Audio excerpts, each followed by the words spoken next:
Good evening and welcome to our Pittsford Central School District School Board meeting. I would like to welcome you all and ask you to join us in saying the Pledge of Allegiance. I pledge allegiance to the flag of the United States of America and to the republic for which it stands, one nation, under God, indivisible, with liberty and justice for all.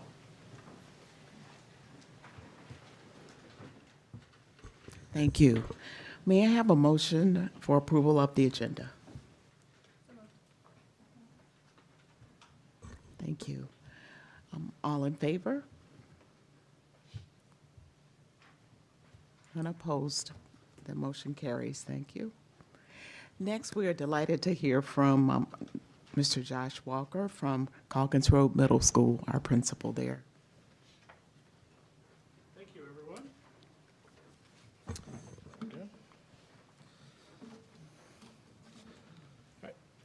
Thank you. It's nice to see most of you again after last week's tour. Welcome to Mike Falzoy here with me as well as we get ready to just share a little state of the state or state of the school with you. We are going to focus on a couple of things here tonight. I'm going to go through some just quick updates around security, our instructional support team, and our counseling suite. All of the theme throughout the 4 items that we're talking to you tonight is about student responsiveness and hearing the student voice, something we've really been focusing on. And you'll see pieces of that in all of these things. So with that, I'm going to turn it over to Mike. Thanks, Josh, and thank you, school board, for welcoming us here. I want to share that I've experienced a milestone in my life, and that is I've noticed my glasses are no longer working. So I've been here long enough to now have a prescription change. So I want to thank you for the faith you've shown in us with the kids, and it's been an absolute delight to work here, and I'm very honored and humbled to be here. I'm going to talk to you about safety and security. One of the things we've been able to do, thanks to the project, was creating a single point of entry within our school. This is important because it really helps us control the flow of traffic coming in and out of the office. We know who's coming in, we know who's coming out, we can vet them more easily. And it also allows, I think, for a more productive office environment instead of having kids coming in and out looking for their lunches, looking for, whatever item that's been dropped off. Now a separate area, they can do that. And I think it's been very convenient for parents too to be able to just drop that off, sign in, and take off. So it's been really great that way. We've also done a lot with our parking lot traffic flow. And what this involves is now you have one single route that goes around the loop. We started this really in earnest last year, and I think we've almost got it down where everybody knows what we're trying to do. And the good news about that is if people follow the route, the kids are always dropped off where they're not going to have to encounter any kind of traffic that's coming through. And unfortunately, sometimes people are in a hurry, whatever, ice, you name it.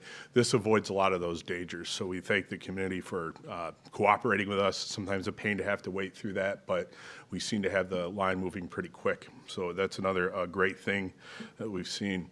Also, in conjunction with the district's sort of planning around if we ever have to do reunifications, we've kind of redid some of our fire drill protocols to include, hey, what would you do if there is a fire drill before, after school, or even during passing time, and making sure we have a way to take attendance and really be accountable during those sort of non-traditional times that we'll be rolling out in the spring. So a lot with safety and security we've worked on, and I think it's going to pay off. Anything? Use the arrow. Okay. Our instructional support team also had a bit of a facelift, if you will, with the idea of removing red tape, removing barriers for teachers to get help to kids as fast as possible. So what that means is in the past, if let's say you wanted a kid in math AIS or reading support, there would be you'd have to wait for a meeting to take place that could take a month, right? Rather than doing that, what we said, look, let's put the experts in charge of this. Let the math teachers talk with the math teachers and the service providers. They know what the kids need best, and streamline the process and let them manage the resources that we have. So we've been able to do that in science, math, and reading support, and it seems to be working out very well. It also focuses our IST team to, hey, let's brainstorm teaching ideas and how to better instruct and not have to worry about, hey, we got to go through this process to get the kids the help they need. So I think that's been another pretty good shift. Our structured study hall intake process, again, I hope you hear a theme of sort of customization and making it easier for communication to happen between the instructors faster. So in this case, with our structured study hall, there's now an intake form that goes from the counselors and the team teachers to our structured study hall individual, who can then know exactly what to work on with the kids. It's a little bit more customized, and it also allows that individual, when they send out a weekly email with an update on the kids, to kind of customize that to what the teachers are looking for. Our counseling suite, and again, another area where we've seen some physical changes to better just serve the needs of the kids and the teachers as they're coming in. We reconfigured the space so that if you'd ever visited our school during lunch, sometimes it looked a little bit chaotic. You had kids all over, kind of just, they wanted a place to eat lunch. Now there's a little bit more dedicated areas for that to happen. The counseling office has also done a great job of, like, I don't know how to put it other than say, like, an open house theme. So an example of that, where we invite the kids and teachers to come down to the counseling office, not because they need support, but just because it's a nice place to visit. For example, our service dog had a birthday party, and several of the teachers brought their classrooms down just for a little celebration. We sang happy birthday to the dog, and it was great. Yeah. It was fantastic. Yep. Just along those idea of social emotional learning for the kids, we've begun highlighting for our staff at faculty meetings just various teachers and just what they're doing on a daily basis to promote social emotional learning. For example, I think last month or 2 months ago, we highlighted a teacher who, I mean, every time I've observed this teacher for 10 years, I've seen this consistently, and that is, let's start class with a this or that. So for example, today it was jumping jacks or push-ups, and the kids just kind of have a brief little fun debate about that. We record it on the side of the wall, and the kids see over time kind of what the other classes think, and it's a nice way to connect things together. We recognize that teacher with it's kind of a funny thing, a 3D printed spotlight. I don't know what the point of it is, other than it's a nice little memento, and they get to take that with them. I was asked to bring one for you tonight, but you know, these have to be earned. They cannot be given away. Thank you. They are available on eBay if you'd like. So I'm going to talk a little bit about our student life, just in general, and going into a focus. You see here, this has really been our focus from all of our different teacher leaders, our department leaders, our team leaders, our counseling group, our admin group, is really being responsive to that student voice. The key words: responsive, empowering the student leadership, making those connections. Middle school's fun. It's a tough time, but it's fun, and it should be. Learning should be fun. The social piece, it should be fun. Teaching there is fun. Being an administrator there is fun. We don't want people to forget that while we work hard and we push ourselves to grow and learn, we also should have fun, because it is a tough time and an important time in their lives. So just to share some things, we talked a little bit about some of these before, and some members of our central office team and board have been able to visit, like the Equa Center. We continue to do that trip for the last 3 years. I know Mrs. Clayton was there this year and made a friend. And that is something that we did with the 8th grade in the fall, and we hope to continue to do that. They've been a wonderful partner, and what's been great is the students give feedback to their team leaders and to Erin McCrae, who really, our health teacher, who really is the spearhead for this. Every year they give feedback, and every year it's been different. We've had different activities, different things for the students to do, and they've really, really enjoyed it. And the mini pony there, I can't remember his name, but he was really naughty. He kept rolling around in the dirt, and the kids, of course, loved it. They thought it was great. Our 7th grade has gone to the Seneca Park Zoo. One of the teams is going to do a ropes course this year. Our sixth grade has the Brain Show game show. It's like a double dare with the sixth grade curriculum. They go crazy for it.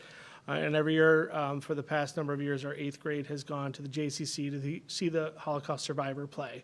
Parallel to their curriculum, very impactful. So these grade level experiences, and the kids say, yes, we really value that, or hey, how about some feedback? And so far, those have been pretty successful. Spirit Days are always a hit. Here's some from the last month. We've got Valentine's Day, the ever popular Anything But a Backpack, which the kids love because they don't bring backpacks, so they just think that's fantastic. My favorite was the small little shopping carts. And of course, Neon Day, just some. There are no pictures of Dressed Like a Student Day, which was the teachers last week. Just a lot of hoodies and Crocs, so that went well. One thing that's started this year, our library is doing monthly themes, and these have been incredibly successful. Just opening it up after school for the kids. There was, in February, there was the middle picture there. They did candy heart figures. The one on the left there is the crocheting. They thought, oh, we'll get a handful of kids. They had 60 kids show up to crochet. My favorite vision was this one sixth grader getting very frustrated as she was helping four eighth graders and not getting the hook and loop or whatever it is, like just being very patient and trying to help them. We now have a crochet club that's been approved because it was so popular. So if you have yarn, please bring it by. The other picture is this month they're doing a little robot activities. I can't remember the name of the robot, but if you zoom in on that picture, the one student's face, it actually moved. They got it to move, and she was so excited and her face lit up. Those have been very successful, and kids are actually giving suggestions for other things to do. But I want to spotlight Spirit Week, because we just finished our Spirit Week right before February break, and it really was representative of what the students were telling us. So the student council, very active, felt like it was getting a little stale, and they wanted to change some things up. Some of these changes have been occurring over the last couple years, but it really came to a head this year. You see their goals there. They really wanted to get more people involved, because the old PEP assemblies used to have a couple of activities with a couple kids participating in each one, but they wanted to really be a week-long thing, and they wanted the staff to be involved, which is always interesting. So this was their plan.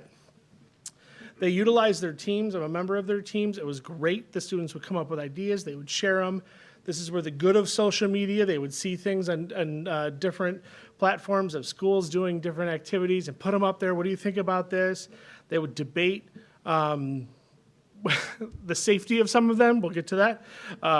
What theme days they wanted. They would talk about the charitable organizations that they wanted to donate to. And they really took the lead during the week, doing the announcements, leading the PEP assembly, and managing the games, being the judges of if things worked or not. So we'll just take you through some pictures. Jar Wars was the fundraising throughout the week. We competed by grade level. They chose the organization that supports the research on type 1 diabetes. This was very important, as several of the kids themselves have type 1 and other family members. It was a local organization and something personal. The year before, they did Galisanos for a very personal reason. It's that connection with the community that the students wanted to make. And over $1,100 in 3 days of coins. A lot of counting coins. Hopefully the penny's gone and we can not worry about that anymore. So PEP assembly pictures. Our choir sang. Never happened before last year, and now they get to be showcased there. This picture in particular of the school-wide rock, paper, scissors contest. You might notice our sixth grade champion is related to one of our members of the board against our seventh grade champion, who is related to a member of the Mendon administration team. No nepotism. They won fair and square. It was pretty great. Every team developed a winner, and then they faced off in the assembly. Again, every kid and staff member in the building got to participate. I lost mine at 7:36. Our day starts at 7:35. It's longer than I made it the year before. So at one point in our assembly, we had 4 different activities going on. You had a ring toss, which I don't have the pictures of. How long can they keep the beach ball in the air? And they would gradually move them farther and farther and farther apart. We had a drawing activity. They picked a theme, and the kids had 5 minutes to draw. And they're still hanging up in our commons. The most entertaining thing that happened this year was the mattress race, where they had the inflatable mattresses and the students had to run, jump on it, and get it to slide. This was tested multiple times. Fuzzy side down.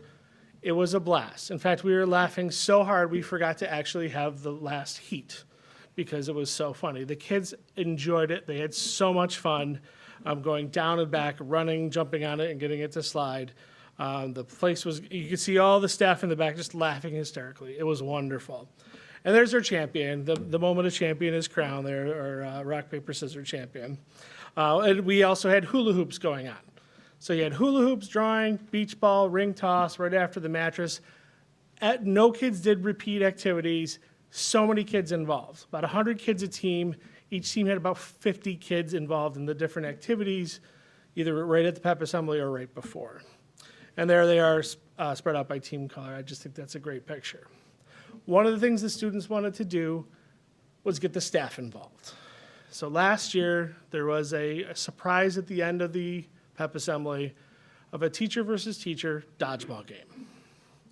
It went about as well as you think. It was fun, but this year we did not do it because we wanted to surprise them, and we had an inflatable race. They knew nothing about it. We just all ran into the gym, got lined up, and had a relay race. The best part about this, watch the kids at the end. Garfield clearly does not care. So Miss Inzana from Green Team wins. She cheated. Green Team is going crazy. That's why we do it. They had a blast. This was their feedback. Student council planned the whole thing and ran the whole thing start to finish. And the kids left there, the staff left there, talking about how much fun it was. It was, as I started, it's supposed to be fun, and this was great. The kids, there was a speech at the beginning from our student council about why they chose the type 1 diabetes support charity, why it was important, why the assembly itself was important to all be together, and really rang home that message. And it got Mike and I thinking about, again, our whole purpose. We've done so much work here on our mission, vision, and core values that we pulled out, I'm really trying not to show that again. There we go. Our mission statement. I'll let Mike take us on. Yeah, it's a lot's changed in 10 years. If you think about it, this hasn't been updated since 2015. So besides me losing my vision, we also have to, I think, be responsive to what the new needs of a new generation of kids are. And I sense, hopefully you're seeing a theme of, look, we want kids to be in school. We want them to have a good time.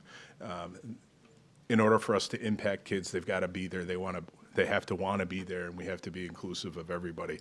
And so that's kind of a direction we want to go this summer, is begin re-updating our mission statement so it's better aligned with our district's vision, mission statements. Anything to add?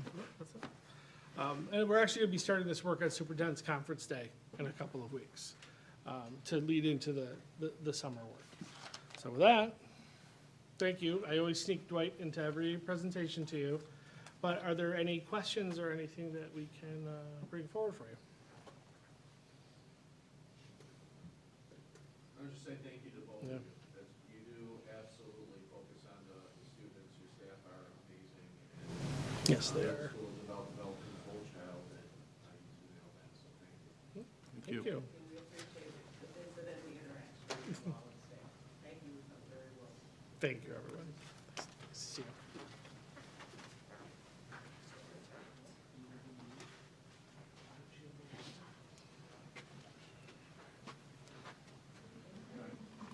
And next, may I have approval of our February 25 minutes? All in favor? That is approved, so thank you. So for Board of Education reports,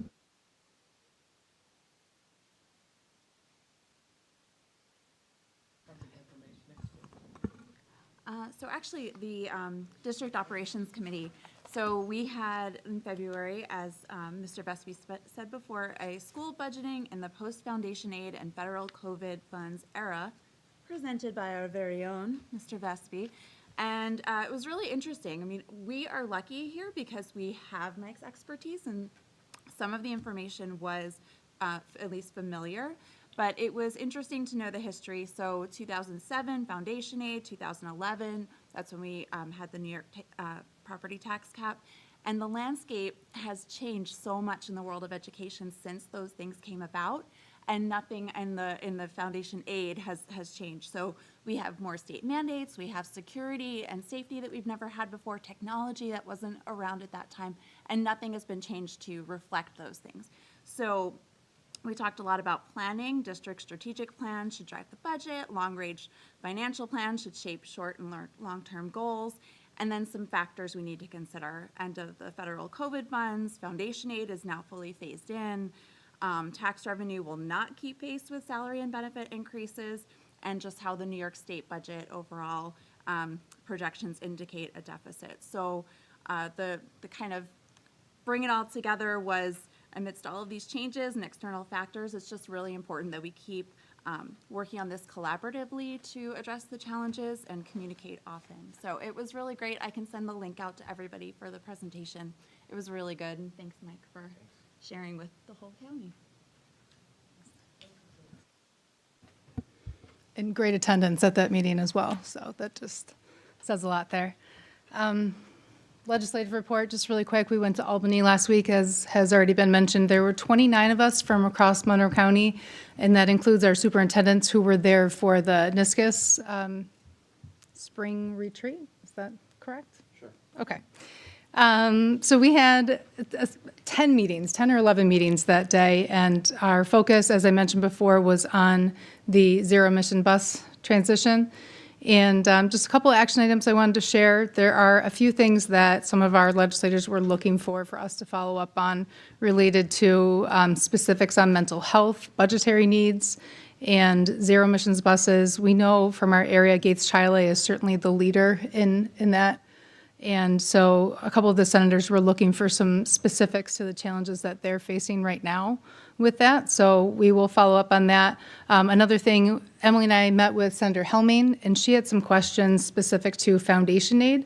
So with Mike and Mike's help, I was able to send her some information specific to Pittsford on foundation aid. So hopefully that will help her and her conversations moving forward. I know that the One House budgets were just put out late last night, early this morning, so we'll be working through all of that, and hopefully some positive news comes from that, and then into the final budget. And then just quickly, next month, April 2nd, will be our last committee meeting of the year, I believe, unless something comes up in May, and we will have both of our regions, Regent Norwood and Regent Hale, there to present to us then. That's all. Thank you. Thank you.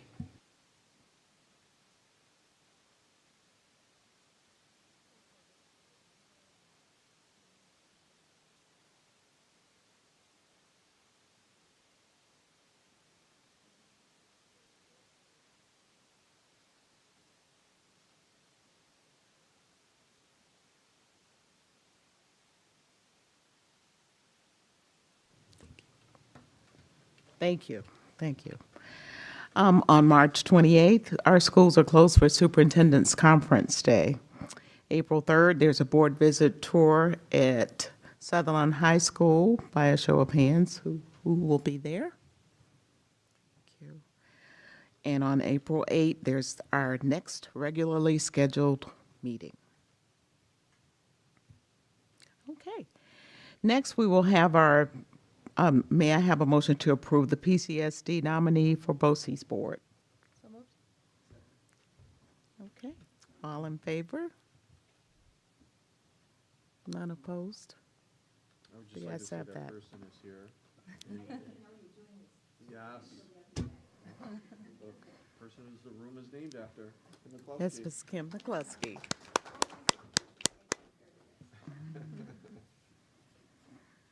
Thank you. Next, we'll have a financial report from Mr. Vespi. All right, first for your consideration is the acceptance of the treasurer's report. We did receive a star check in the amount of 3.6 million, lottery aid of 156. School lunch program had net operations of minus 21,000. Again, to offset that with take a look at what food was ordered in inventory. And then really nothing further to report in this treasurer's report. Again, interest earnings, we continue to do very well with our laddered investments. I will caution, though, we do have an increase in the upcoming budget, but I did attend an economic presentation last Wednesday where we shouldn't expect long-term trends to stay at current levels. So that is something we'll have to keep a close eye on as we bring revenue in and continue to operate very well. We'll have to keep an eye on that. That concludes my report. Thank you. May I have a motion to accept the treasurer's report from January 31? It's been moved and seconded. Are there questions? Hearing none, all in favor? None opposed. Thank you. Okay, next for your consideration is the bus purchase proposition. You can see on the memo that I outlined current balance of $9.2 million. This proposition will have no impact on taxes or the tax levy or the operational budget from that standpoint. It's simply a purchase out of a savings account that we've designated for this purchase or for this purpose, and we ask for the spending plan to be approved by our voters on an annual basis. Thank you. May I have a motion to accept the Capital Reserve bus purchase proposition? Thank you. Are there questions? Hearing none, all in favor? That motion carries. Thank you.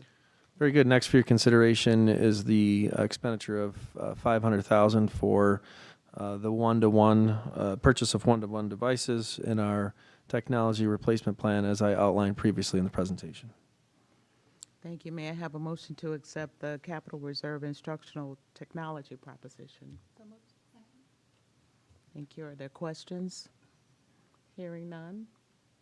All in favor? That motion carries. Thank you. All right, and next for your consideration is a budget transfer request. This is why we actually added money to the general fund budget to avoid this. We still have a need, though, to make transfers. This, in particular, will support E-rate funding, which has been on hold for the past 3 to 4 years. This is a purchase, again, through BOCES for technology infrastructure, switches, and a wiring project, and the transfer is necessary. The amount of the money that's not offset by E-rate, we have to front the money, and we get about 40% back, and the amount that doesn't get funded back from E-rate will qualify for BOCES aid. So again, this is a good way to spend money, support our infrastructure, take advantage of E-rate funds, and then have that BOCES aid come back. So it's really a well put together proposal and plan from Matt Kokowski, and obviously Dr. Kimmer had a hand in it as well. Thank you. May I have a motion to accept the budget transfer request for technology? Okay, are there any further questions? Hearing none, all in favor? That motion carries. Thank you. Okay, next for your consideration is a settlement of a tax certiorari proceeding. I think what you're going to find is similar to the past. This is another situation where that equalization rate has continued to drop disproportionately as it pertains to commercial property compared to residential property. So this is another recommended settlement on behalf of all of the agencies involved for a total refund of $44,000. Again, we have money set aside in a tax certiorari reserve to offset, so no operational impact. Again, I'll just caution on public record that we've got to continue to work collaboratively, and we're all concerned about the continuing decrease of that equalization rate and how hard that is to explain. When we set the tax rate in August. Thank you. May I have a motion to accept the tax certiorari for 90 Linden Oaks? Second. Are there questions? Hearing none, all in favor? Thank you, that carries. Next for your consideration is the addition of 3 travel cards. What I'm finding now is that the price of conferences, hotels, any travel that's associated with it is increasing. In the past, we've asked our employees to front the costs and then reimburse them. To be fair, some people are comfortable with fronting the money, some are not. So it is standard operating procedure to have travel cards available, especially for a size operation like this. I think the approach in the past was to be very fiscally conservative. We'll still take that approach, but I just think with the changes that we see, that this is a necessary precaution going forward. We do have in the administrative regulation that there is one available, but what we find is that it's limited in scope. So again, we're asking for the addition of these 3 travel cards. They will be tightly regulated, locked up, sign-out sheet. From an audit standpoint, I think we're solid, but I do think it will alleviate the potential for any considerations as it pertains to personal finances as we ask our employees to embark on these professional development journeys. Thank you. May I have a motion to permit credit cards for employee travel resolution, 3 additional? Thank you. Are there questions? Hearing none. All in favor? None opposed. That carries. Next is your consideration of a bid award on the consent agenda. Thank you. May I have a motion to accept the bid award? Okay, thank you. Okay, all in favor? It's on the consent agenda. Thank you so much. Okay, next we will have a report from Mr. Clark, Human Resources. Thank you and good evening. First for your consideration is the professional staff report. We have 1 certificated staff appointment, 2 school-related professional appointments, 1 supervisory and technical appointment, and we also have per diem substitutes and coaching salaries for you. Thank you. May I have a motion to accept the professional staff report? Second. Thank you. Are there questions? Hearing none. All in favor? That carries. Thank you. Thank you. Next for your consideration is the support staff report. We have 2 clerical appointments, 2 clerical resignations, and 1 custodial appointment. May I have a motion to accept the support staff report? Thank you. Are there questions? Hearing none. All in favor? Thank you. That carries. Thank you. And last, typical for this time of the year, we have first readings for tenure for your review. Thank you, Mr. Clark. Like you were speaking, for our special education report, Mike will address that. It is on the consent agenda. Thank you so much. And next, we will have our superintendent's report from Mr. Perro. It is on the consent, oops, I'm sorry. Let me change that. We will need an executive session this evening to discuss the employment of a particular person. May I have a motion to accept the call for executive session? Second. All in favor? Thank you. That carries. Thank you. At our next board meeting, I will be bringing an amendment for the board for consideration for approval to policy 1210, and that's due to a change in educational law. Policy 1210 currently is listed as Board of Education qualifications, numbers, and terms of office. The change in educational law now state that starting next year, we must have student voice on our Board of Education. And the changes are relatively simple. So a student board member will be considered an ex officio board member. And it would make sense, since we have 2 high schools, to have a Mendon board member and a Sutherland board member. They will not be allowed to vote.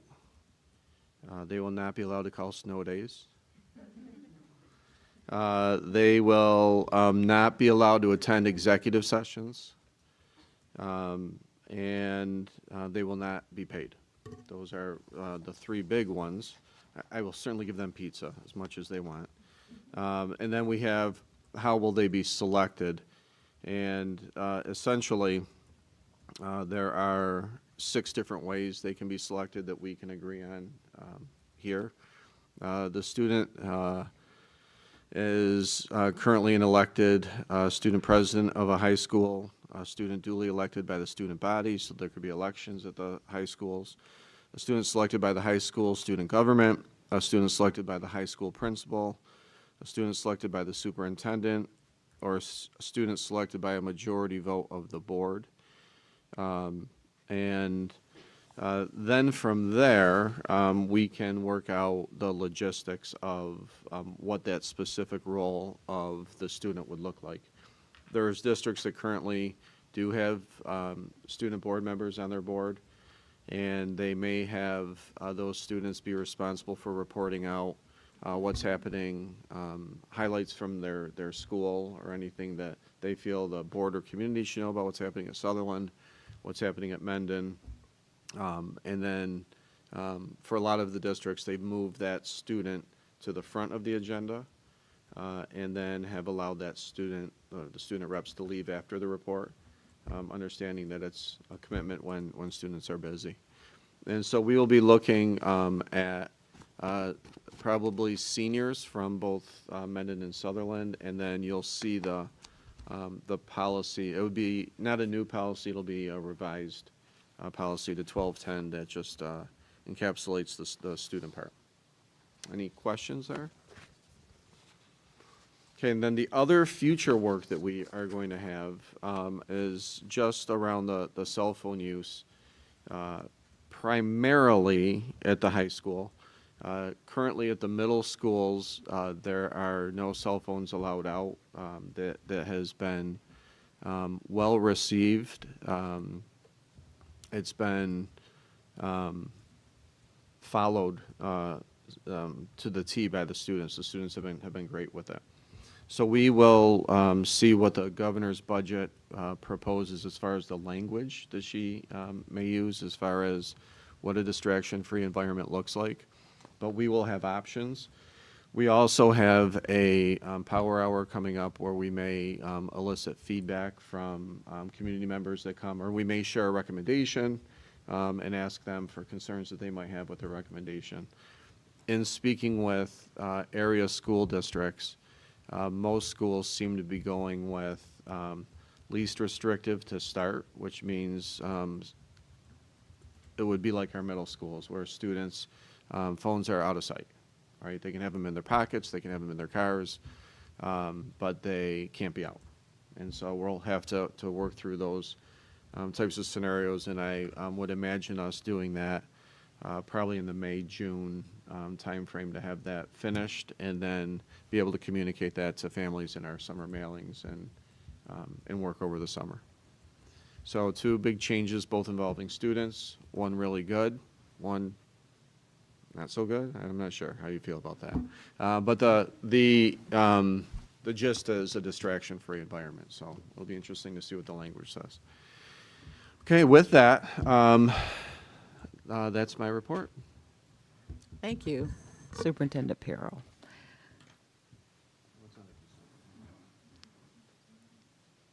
Thank you.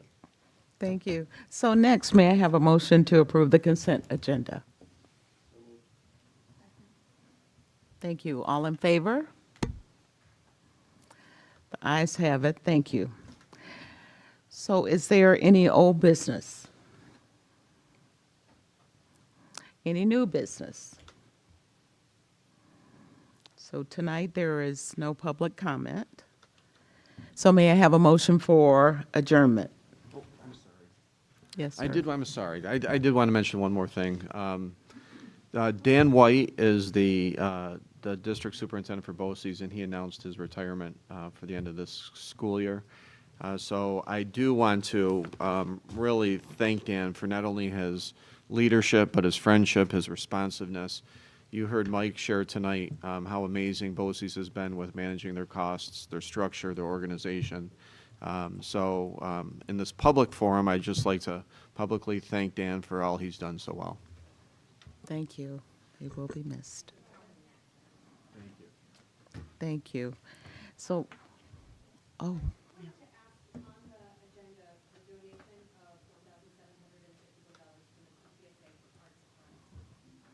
Yes, that's a part of our consent agenda, and we did have a motion to approve that, and we have a thank you letter prepared for them also.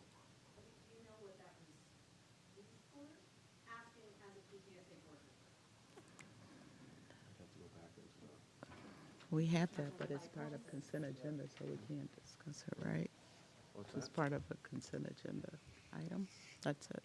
Yeah, I would just go back to PTSA, or I could find out tomorrow if you want to email me exactly what it went to. It said reform with art supply purchases for men and center. Thank you. So may I have a motion for the adjournment? So moved. Thank you. All in favor?